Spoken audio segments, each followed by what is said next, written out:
Since he was a little baby, he loved to punch. When I get in the ring, I see a guy in front of me, I just keep going. I don't stop. Even if it hurts, I don't stop. Reshat is ranked #1 in boxing and #1 in the world in kickboxing. He's undefeated in MMA, he's undefeated in Muay Thai. He has like 22 championship belts. Right now, I'm 5'2" and 103 pounds. The kid's only 13 years old, and he's so good that sometimes it's very hard to get him a fight. Nobody really wants to fight him.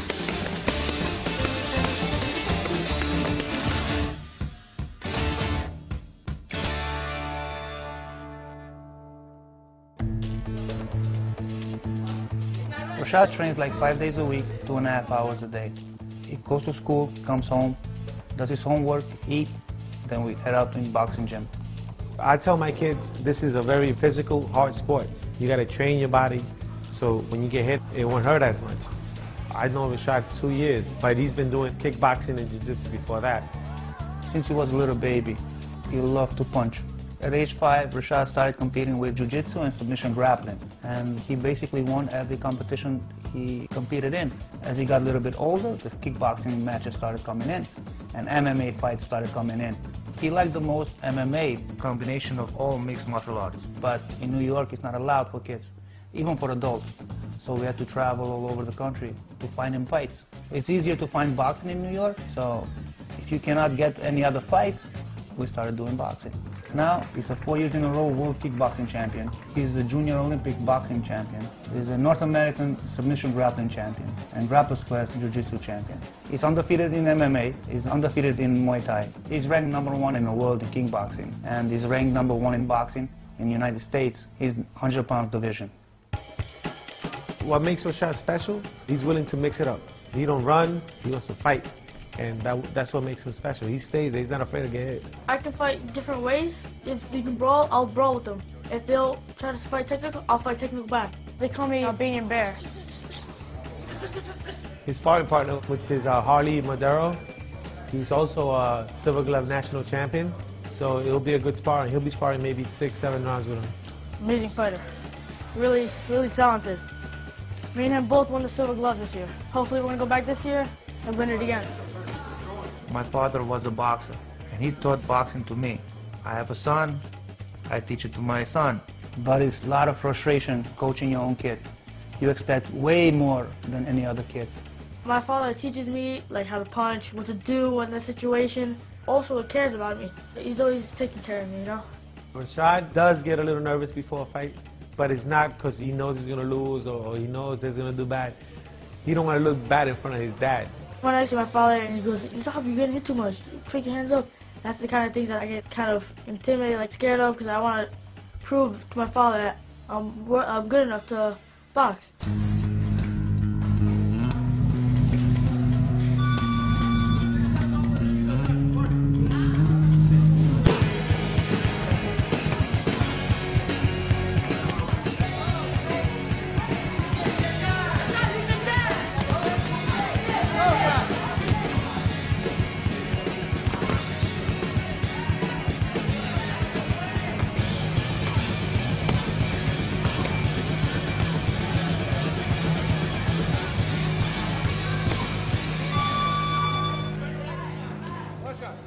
Every time he goes to a fight, to a ring, I worry he's going to get hurt.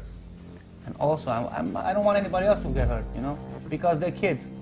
It is a hard sport, but it's been there since the beginning of time. Any contact sport, you get injuries. Accidents happen. I don't think of like having like brain trauma if you keep getting hit in the head.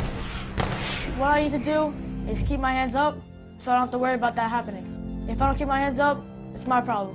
Nobody wants to see his kid get hit. So I try to make him not to be an easy target. If I see that my son is getting hit hard or he's losing the fight badly, I'm stopping the fight. There's no need to get to a point that he gets hurt.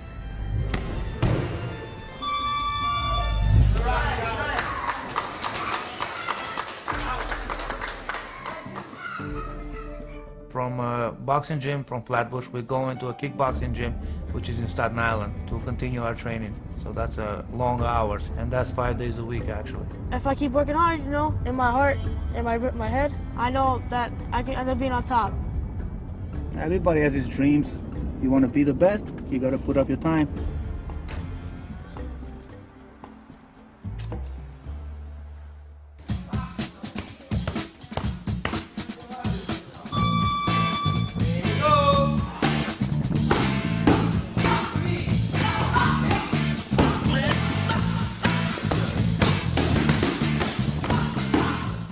Ismail, who teaches kickboxing, he's from Uzbekistan, and he's a two-time world champion in kickboxing. Yep, and you go 1, 2. In the beginning, he was doing it old school, and he was putting these kids through torture. But they told him in America it's called child abuse. So he had to switch the training a little bit. It became way softer. In the beginning it was hard, and that's what I liked. And that's why I enrolled Reshat in there. I have to train hard every single day.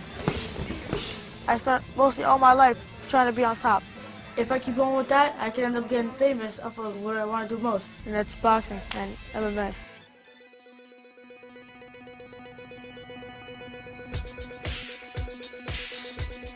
Reshat can't wait until he becomes 15, 16 so he can advance to that Olympic trials and make it to the USA team. If you're an amateur fighter, Olympics is the top championship. After that, it's the pros. I want to become a fighter, you know, a pro boxer or a pro MMA fighter. Maybe both, but you always have to stay focused. I'm hoping to be the best he can be. It doesn't matter where. Boxing, MMA, kickboxing, or whatever he decides to do. Good kid. Very good boxer, very good kickboxer. And I believe he will be a great professional fighter. As a fighter, you want to be a champion. And Reshat was a fighter from the beginning. I didn't make him a fighter. He was born a fighter. Subscribe to Thinker, or I'll knock you out. First, you stay in a stance and pick your heel up and put your toes and your ball of your foot down. When you kick with your leg up and straight down.